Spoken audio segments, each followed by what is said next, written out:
Eu vi, cara, só vê os telhadinhos, assim, de algumas casas. Outras estão completamente abaixo d'água. Essa água, ela deságua, ela cai na Lagoa dos Patos, né? São 3 principais rios que formam o rio, que deságuam no Rio Guaíba, que inundou Porto Alegre, né? É o Rio dos Sinos, o Rio Caí e o Rio Jacuí, se eu não me engano. Anotei em algum lugar aqui agora, que vai ser difícil de encontrar, depois eu busco. Certo. Isso começou Não, o Rio das Antas é o rio que vai formar outros rios. Deixa eu ver aqui onde é que eu coloquei. O Rio das Antas, ele vai passar, ele vai formar o Rio Taquari, se eu não me engano, que é o rio que devastou ali Mussum, Roca Salles e Lajeado, né? São cidades que... que é o Rio das Antas vira o rio... E Eldorado vão deixar de existir, né? É mesmo? Por quê? Porque tá abaixo d'água completamente. Embaixo d'água e... Atlantes, assim. Não tem previsão de quando vai baixar a água. O Rio das Antas, ele vira o Taquari, que vira o Jacuí e cai no Guaíba. Boa. Aí daí tem o Rio Caí, que vem de São Sebastião do Caí também. E tem o Rio dos Sinos, que é o rio que banha Canoas, Novo Hamburgo e São Leopoldo. Então, basicamente, são esses 3 rios que deságua no Guaíba. E o que choveu muito, que vem da serra, né? São rios que vêm da serra, de cima da serra. E o que transbordou foi o Guaíba? Não, também. Certo. Sim, o que todos transbordaram, né? Mas, por exemplo, o rio Taquari, o rio Jacuí, que passa em Lajeado, ele subiu 30 metros acima do nível dele e varreu muitos bairros da cidade. Mussum teve bairros também que foi varrido do mapa. Roca Salles, que são cidades minúsculas. Lajeado é uma cidade grande, mas Mussum e Roca Salles são cidades muito pequenas, que recém tinham saído da última enchente, que foi em setembro do ano passado, né? Caramba. Sim. Nos últimos... É decorrente, né? Isso é decorrente do fenômeno El Niño, que acaba vindo as frentes frias e voltando tudo isso, a concentração de quantidade de água nas barragens e transbordando, né? Esse El Niño é aquele negócio da massa fria que não consegue sair dali, não é? Tem um negócio assim? Fica toda densa em cima do estado, da região e... É uma conjunção de fatores, né? Que uma massa do norte, do Atlântico, que daí entra... Eu não sei se esse todo caracteriza o El Niño, mas eu estava vendo um vídeo agora bem interessante sobre isso. E essa massa, ela deveria escapar pro Pacífico, se eu não me engano, mas ela acaba esbarrando nas Cordilheiras dos Andes. E aí ela desce pro sul, e aí esse ar frio que deveria subir e refrescar o resto do país, ele encontra essa base de ar quente que fica massa de ar, né? no sudeste do estado, né? Por isso que tá tão calor em São Paulo, Paraná, essa região, Mato Grosso do Sul. Ah, beleza. Que esse frio não chegou lá, ficou chegou parado. Lá. Fica todo no estado. Mas essa é uma das explicações, né? Mas a gente tem que, na minha opinião, a gente tem que focar na principal questão, que são as emergências climáticas, né? Que é o aquecimento global. Que, assim como o Eduardo falou, eu venho dessa cidade, que eu tenho uma lembrança, né? Eu tenho 37 anos. Eu lembro de ver a evolução dessa região de matas nativas, de campos, de gramados, para virar um deserto verde de plantações. E isso impacta diretamente nessas enchentes, né? A destruição das matas ciliares dos rios para avançar cada vez mais com as lavouras. Com a agricultura, então. A agricultura tem um papel crucial nisso, assim como ela tem a sua importância, né, a sua relevância, mas se ela não for bem planejada e pensada, ela contribui diretamente com essas causas, com essas tragédias, né? Total, né? É o assunto principal, acho que a pauta principal do planeta são as emergências climáticas, Exato, né? E pouca gente está preocupada com isso. Por isso temos que focar na prevenção contra isso, né? E investir tentar regredir, né, cara, estimular esse processo.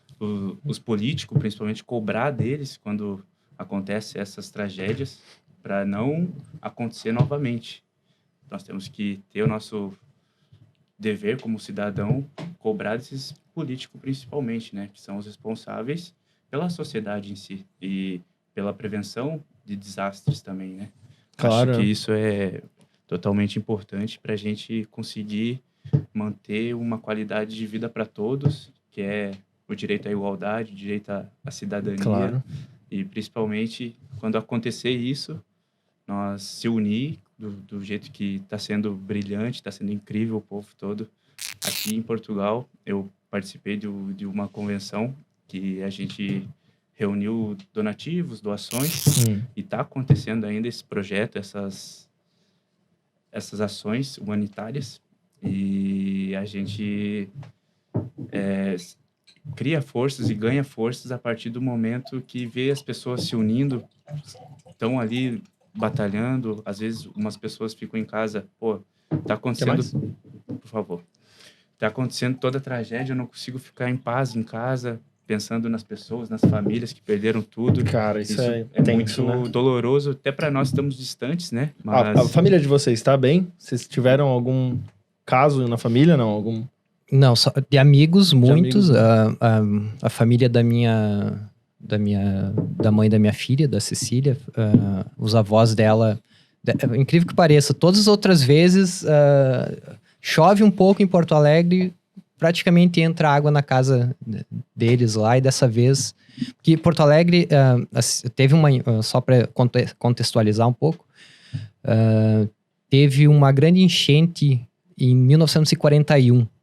E depois disso, o Estado, o governo, criou um muro de contenção para o rio não avançar sobre a cidade. Esse rio não cerca a cidade, protege uma grande parte da cidade. Ele é composto, ele tem comportas, ele tem casa de bombas para jogar essa água de volta para o Guaíba. Eu tinha notado também a quantidade de bombas que tem, porque tudo isso, como o Eduardo falou, né, a gente tem que cobrar das pessoas que são responsáveis, que deveriam dar manutenção para isso, né? E Porto Alegre passa por já algumas gestões neoliberais que querem privatizar todas as companhias possíveis do Estado, seja do município. E uma delas é o DEMAI, que está em foco. O DEMAI é o Departamento de Água, Esgotos e Saneamento, né? Também que cuida da parte pluvial, né? Das chuvas de Porto Alegre. E esse departamento, essa companhia, como se fosse, tem a companhia de lixo, tem o DEMAI que trata disso, cuida do abastecimento de água, do esgoto e das chuvas. E o prefeito de Porto Alegre não investe, não sucateia o DEMAI, e agora, quando a gente precisava deles, não tem pessoas para trabalhar, tinha dinheiro em caixa do DEMAI que não foi investido o ano passado, parece. Estava vendo nas notícias. Não foi nem utilizado. Não foi nem utilizado para manutenção das casas de bombas, por exemplo. Que são, acho que são 18 ou 18 casas de bombas, se não me engano, e somente 3 parece que estavam funcionando. Caramba. 23 casas de bombas e 4 apenas estavam funcionando. Ou seja, né, além das só uma questão antes, o rio, teoricamente, esse muro, essa contenção, supostamente conseguiria suportar 6 metros de cheia do rio. E o rio chegou a 5,30 metros e inundou a cidade. Então, tem falhas. Dava pra... O que eu ia falar era, além das alterações climáticas e tal, da situação mundial, tem essa má gestão, então, né? Tipo, exato. É um negócio que dava pra ser evitado. E aí tem um papo que se diz, né, que a gente acompanha, eu tô acompanhando diariamente, isso começou na última semana de abril, essas chuvas. foi alertado por previsões do tempo, por companhias sérias, por empresas sérias de previsão do tempo lá do Rio Grande do Sul. O governador do estado demorou muito tempo para dar um alerta definitivo sobre o que estava acontecendo. As pessoas podiam ter saído antes das suas casas. Ou seja, não tem um trabalho de prevenção, além de não ter um trabalho de investimento. Para ter uma ideia, anotei aqui também, de 31 deputados que o Rio Grande do Sul tem, e 3 senadores, apenas 3 destinaram verbas para prevenção de desastres ambientais, e foram, por acaso, 3 deputadas do PT, a Fernanda Melchiona, Maria do Rosário e Reginete Bispo, que devem ser muito bem colocado, citadas. Nossa, porque são os únicos que se são pessoas que devem ser citadas. previram isso, né? Nem é prever, porque aconteceu isso Já aconteceu em setembro passado. As pessoas que deram atenção a foram isso. debates né? que já tinham sido feitos. O governador e não foram diminuiu a verba para desastres ambientais nesses 8 meses que aconteceu lá em setembro. Imagina, acontece uma catástrofe em setembro, que morreram aqui, eu anotei também. Em junho do ano passado, 16 mortes. Setembro do ano passado, 54 mortes. Novembro, 5 mortes do ano passado. Então já aconteceu uma tragédia no ano passado. E isso deveria ter sido servido como exemplo, né? Não como... E daí o governador do estado, ao invés de investir nisso, em prevenção... Tirou verba disso. Então Não é apoia. inexplicável.